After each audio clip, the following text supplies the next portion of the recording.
Hebri taluk rickshaw ಚಾಲಕರ ಮಾಲಕರ ಸಂಘದ ವಾರ್ಷಿಕ ಮಹಾಸಭೆ ಪುರ ಮೆರವಣಿಗೆ ಕ್ರೀಡಾಕೂಟ ಮತ್ತು ಪ್ರೋತ್ಸಾಹಧನ ವಿತರಣೆ ಸಮಾರಂಭ ನಡೆಯಿತು.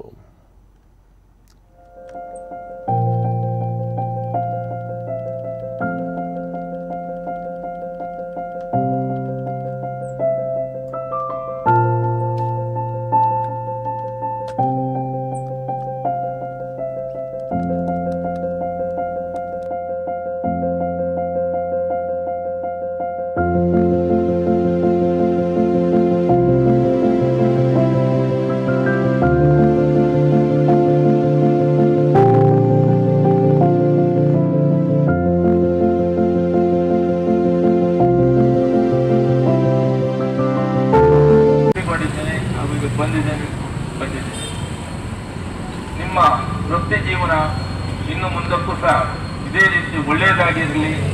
ನಿಮ್ಮ ಒಗ್ಗಟ್ಟು ಯಾವಾಗಲೂ ಯಶಸ್ವಿಯಾಗಿರಲಿ. ಒಗ್ಗಟ್ಟು ಇದ್ದರೆ ಮಾತ್ರ ಅದಕ್ಕೆ ಯಾವಾಗ ಯಶಸ್ಸು ಜಾಸ್ತಿ ಸಿಗ್ತದೆ. ಆದರೆ ಇವತ್ತು ನಾನು ಕೇಳಿದ ಪ್ರಕಾರ 400 ರಿಕ್ಷಾ ನಿಮ್ಮ ತಾಲೂಕಿನಲ್ಲಿ ಉಂಟು. ನುಡಿಸಲು ನಮಗೆ ಸಂಘ ಬೇಕು ಸರ್. ನಮಗೆ ಎಲ್ಲಿ ಹೋದ್ರು ನಮಗೆ ಹಾಗೆ ಕೇಳ್ತಾರೆ, ಹೀಗೆ ಕೇಳ್ತಾರೆ. ನಮಗೆ ಎಲ್ಲಿ ಹೋದ್ರೆ ಕೇಸ್ ಹಾಕ್ತಾರೆ, ಹಾಗೆ ಹಾಕ್ತಾರೆ.